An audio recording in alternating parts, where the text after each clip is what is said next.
daal li ñu mën a jàpp nga xamante ni itam mën nañ ko xayma bokk na ci diwaan Ndar gi lu toll ci juróomi téeméer ak fukki doomu aadama yoo xamante ni feebar bi dana leen bi mbas mi ñëwee ci dëkk bi ak léegi ci ñooñu nag liñ ci mën a jàpp mooy am na fukki nit ak juróom-ñaar yoo xamante ni tey jile ñàkk nañ seen bakkan te ñoom ci région bu Saint-Louis la ñu nekkoon ci ñooñu itam tey ci ñi nga xamante ni jàpp nañ ni nekk nañ ñoo xamante ni am nañ feebar bi bokk na ci 375 personnes yoo xamante ni tey ñoom seen i bopp daan nañu wér ba del seen kër muy ñetti téeméer ak juróom-ñaar fukk ak juróomi doomu aadama yoo xamante ni tey dellu na ci seen i kër ci lu jëm ci wàllu woowee li ñu gën a nemmeeku jamono jii ñuy wax ak yéen mooy CTE bu diwaan Ndar gi moom dafa fees dell ndaxte fi ñuy wax ak yéen nii téeméer ak ñeent fukk ak ñaar ci ay doomu aadama yoo xamante ni tey jile ñu ngi sous traitement soit ñu nekk ci CTE bu nekk ci diwaan Ndar géej wala bokk ñu nekk ci seen i kër loolu nekk na loo xamante ni moom la ñu nemmeeku tey ci diwaan Ndar géej mbir mi daal ni ñu koy waxee rek mooy nekk na mbir moo xamante ni mbir mu doy waar la diwaanu Sénégal diwaanu Ndar géej li ñu gën a nemmeeku mooy feebar bi daf leen gën a yab bokk na ci district bu Richard Toll ndax district boobu jamono ji ñuy wax ak yéen amul benn bis boo xamante ni tey dina am te duñu nemmeeku ni am na benn doomu aadama boo xamante ni am na fa feebaru coronavirus bi te li ñu ci gën a nemmeeku itam mooy ay cas contact la yoo xamante ni tey jii mbir yu doy waar la ndaxte cas contact yi kenn xamul ko leen wàll moo tax boo xoolee tey ci diwaan bi ñu ci bare dañuy moytu ndaxte li ñu gis mooy feebar bi nekk na lu doy waar te itam cas contact yi comme dafa bare bu ñu gisee ci gis-gis mooy ni kon feebar bi léegi mi ngi ci dëkk bi loolu mooy li nga xamante daal mën nañ ko nemmeeku ci diwaan Ndar gi feebar bi yóbbu na ay nit yoo xamante ay kilifa lañ yóbbu na fi ay maire yóbbu na fi ñoo xamante ni amoon nañ fi ay tur loolu lépp nag nekk mbir moo xamante ni dafa xaw doy waar ak coronavirus bi ni mu sonale askan wi fii ci diwaanu Ndar géej loolu daal moom la ñu gën a nemmeeku ci point bi nga xamante ni fii lañ koy amalee tey ci diwaanu Ndar géej ñu leen di ñaanal jàmm ci at bi nga xamante ni moom la ñu dugg mu nekk at boo xamante ni atu naataange lay doon seen télévision Futurs Médias. jërëjëf Ousseynou Diop atum naataange atum xéewal atum fekkee atum tal yàlla nañ ko yàlla defal moom borom bi mën na ko lu ndaw la ci moom merci beaucoup Ousseynou et encore merci à tous nos correspondants régionaux noonu rek lay demee ci biir RFM wala boog ci biir Info Matin RFM TFM benn la sotti ci ak def ci la léegi ñu ànd ak jàngat bi ak le tout jeune doyen Abdoulaye Cissé.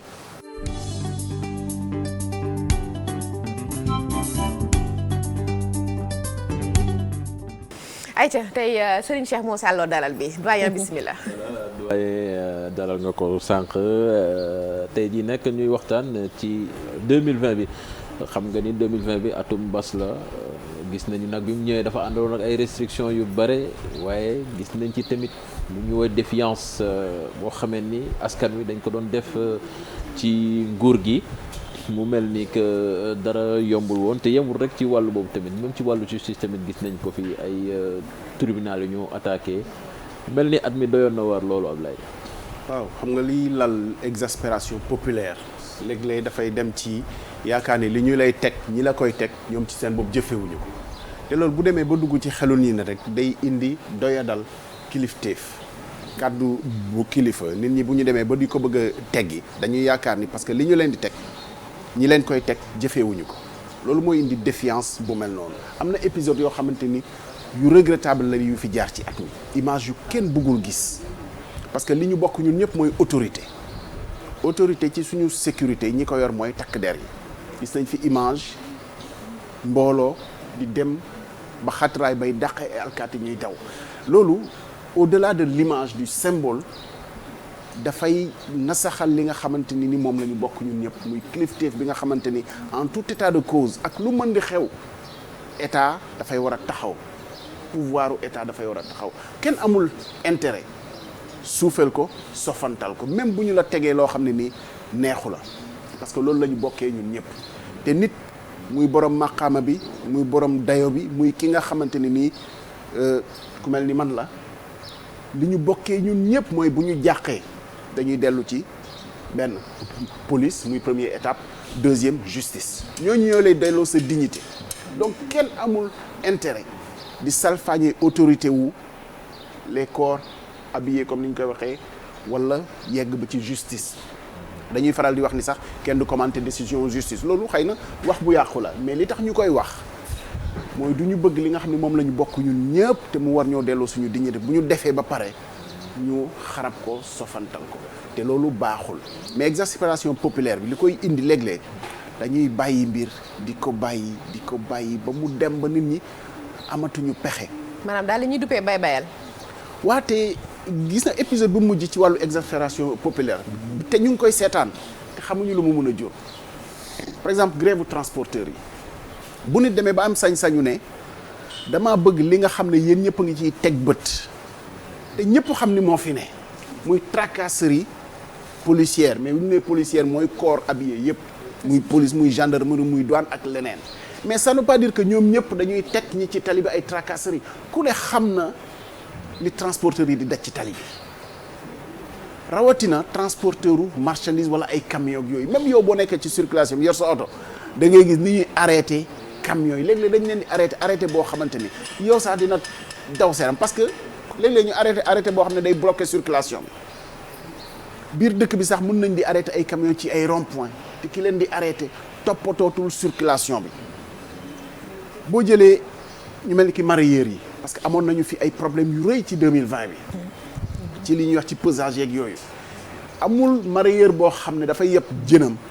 ak fu mu ko mën di yabee war ko yóbbu beneen dëkk boo xam ne amul géej te boolewul 40 000 wala 60 000 chauffeur am pour xam li ñu koy teg ci tali bi loolu est-ce que mën naa continuer te loolu ñëpp xam nañu ko. kon daal da nga gis ne jafe-jafe yi nga xam ne moom la ñuy teg ci ñenn ñi moom mooy jur fippu gi. day dem ba da ngay guux ba benn moment mënatoo ko guux te loolu mooy may nit ñi fit parce que fit bi mooy xam ne li ñu lay teg jaaduwul bu fekkoon ni li ñu lay teg jaadu na loolu doo ci wax dara mais gis nga bu ñu lay teg loo xamante ni nii xam nga ni jaaduwul nga koy maslaxa mun nga koy maslaxa muy jàll ngay maslaxa muy jàll mais da ngay dem ba benn moment da ngay guux loo xamante ni nii attanatoo ko gis nga boo ko guuxee day bëri ñoo xam ne ni dañ koy def te loolu moo leen di dooleel mouvement de masse nag ñëpp a ko war a moytu parce que amul ku mën dékku mouvement de masse. loolu la ñuy wax la foule elle est folle. mais gis nga te loolu du am ku ko jiite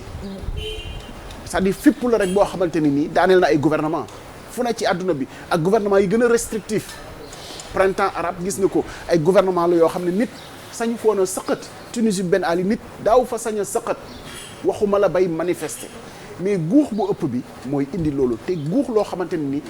xam nga ni ñu la koy tegee du yoon réew mi nag am na lu bari loo xam ne nii mu ngi fi ñu xam ko di ko seetaan ci ñi nga xam ne nii ñoom ñoo ko war a jubbanti parce que tey boo jëlee grève bu transporteur mais nan lañ ko mën a lijjantee lu dul wax parce que transporteur li ñuy wax mooy tracasserie yi la ñu bëgg mu jeex li ñuy teg du dëgg du yoon te ñëpp xam ni du dëgg du yoon loolu noo koy lijjantee lu dul wax les corps yi nga xam ne ñoom ñoo ko def bàyyi leen ko def loolu dafa ñaaw parce que wax nit bàyyi li ngay def ci loo xamante ni du yoon warul loolu li war sax mooy ki def lu dul yoon teg ko ci yoon mais gis nga ko réew mi dañoo dem ba boo dénoncé yow corruption ci tali bi boo moytul yaay dem yow mais yow la ñu mujj topp ñi ko fi dénoncé gis nañu leen mais exemple la rek ciblé wuñ benn corps mais réew mi moo war a doxee noo xamante ni nii ñi nga xam ne ñu dañoo yaakaar ci police yaakaar ci justice ak yeneen ñu jox leen gëdd bi nga xam ne nii moom moo war. gis nañ fi tamit beneen xeetu défiance bu ci mel ni ci période mbas mi ak état bi mu fi ki imposé ay restrictions yu ci mel ni couvre-feu gis nañ askan génn ci biti di manifester di xeex ak takk der yi ni maa ni lii na dakk te mën na am ni sax ni seen intérêt la ñu ko defaloon mais taxul ni dañoo génn di défier pratiquement nguur gi. day dellu si waat rek ci li ñu wax parce que défiance boobu li koy wane gis nga loo jëfee dana yomb nga teg ko ay nit loo jëfee dana yomb nga teg ko ay nit fi ñu toll nii tey xam nga jafe na nit xalaat ñu delluwaat ci yenn restrictions yi parce que tey nit ñi presque dañoo miin feebar bi miin boo xam ne du yoon parce que mu ngi fi ba léegi te jàpp nañ ni sax gën naa metti parce que ba fi feebar bi di gën a nekk ba ñu ko doon gën a ragal mësuñoo xëy am 7 morts donc mu ngi fi gën a nekk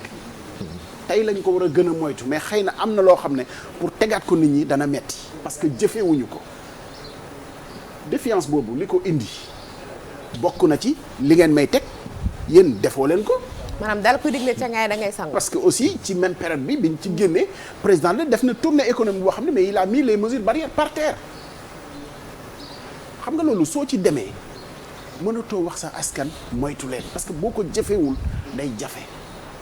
parce que Dembo Ndiaye mais li xew ci inauguration autopont bi loolu dafay ñaaw ci deru ministre de la santé bi nga xam ne nii moom moo yor riposte stratégie de riposte contre Covid-19 te di wax nit ñi moytu leen saafonte bi bés boobu dafa tombé ci wax nañu ko fii plage bu Yoff soo fa demee gendarme moo fa taxaw ne ñaari nit amuñu droit wàcc doxantu ci plage bi c'est une très bonne chose parce que bu ñu bàyyee yeneen ñaar ñëw loolu moo indi mbooloo nga génn fa boo yeggee ci fi nga xam ne fa lañ doon inauguré mais kenn xamul lan la xew-xew boo xam ne la kenn mënu ko comprendre ci contexte mel ni 2 poids 2 mesures yooyu moom mooy andi. mais après ça comment tu peux fekk kuy def xewam buntu këram ñu toog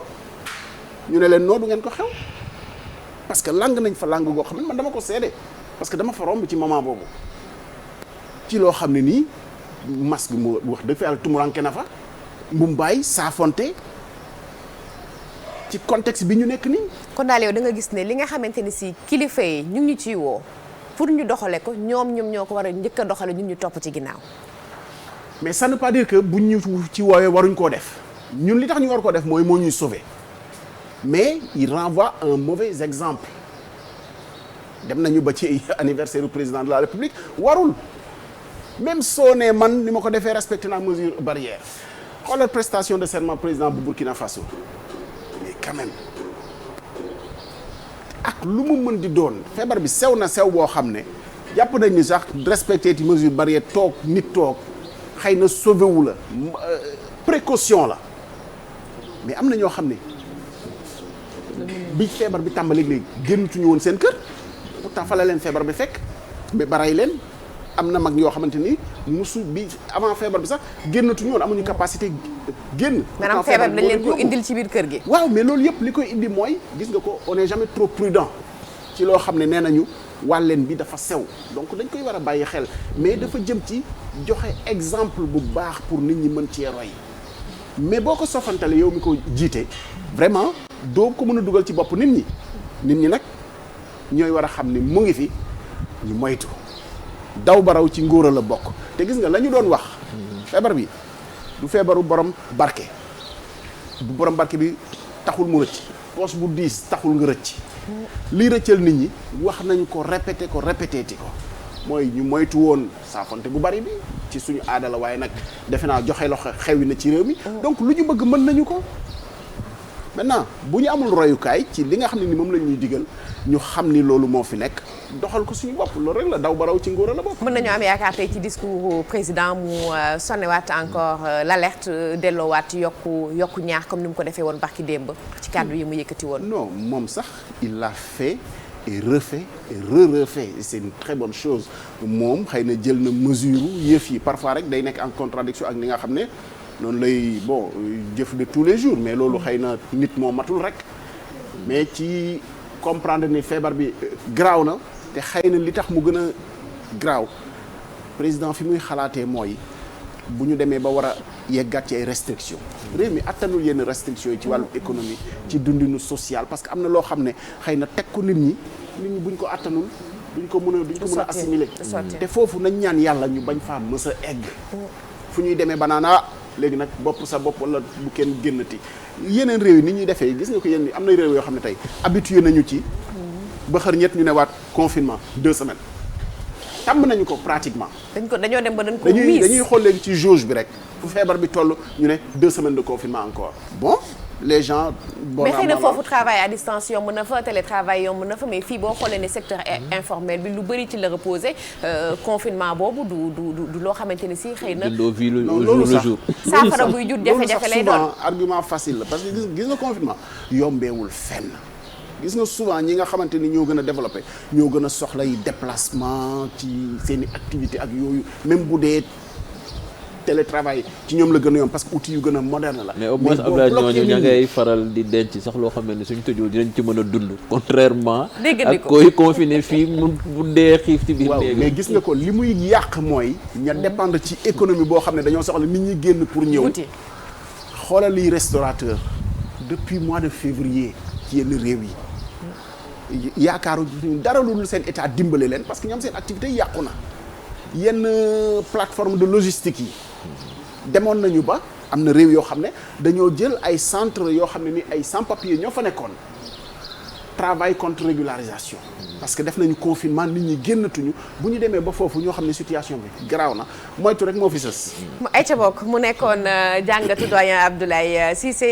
jeune doyen. je vais ajouter le tout jeune doyen. Voilà. Le très très jeune doyen Abdoulaye Cissé et c'est dans Info Matin c'était le dernier jàngat de l'année 2020. Exactement. On se retrouve pour 2021 avec Inch'Allah. toujours le même plaisir dès la semaine prochaine. de servir les téléspectateurs de la télévision Futurs Médias. En tout cas merci beaucoup jàngat googu nga def ci mbas mi dinañ ci waxtaanee ci kanam ak docteur Marie Khemesse Ngom Ndiaye docteur bisimilah ñu dalal la balaa ñuy dem Ziguinchor. jërëjëf sama xarit yi ma fekk tey fii ci TFM ñu ngi am ñun tamit contenté vraiment bu ngeen ñu invité ñu ñëw wuy si leen ngir rek mën a wax ak askan wi comme ni ko doyen waxee ba ñëpp seen xel dellu si waat ñu gis ne mbas mi lu am la lu nekk la. jërëjëf docteur ci kanam tuuti dinañ wéyal waxtaan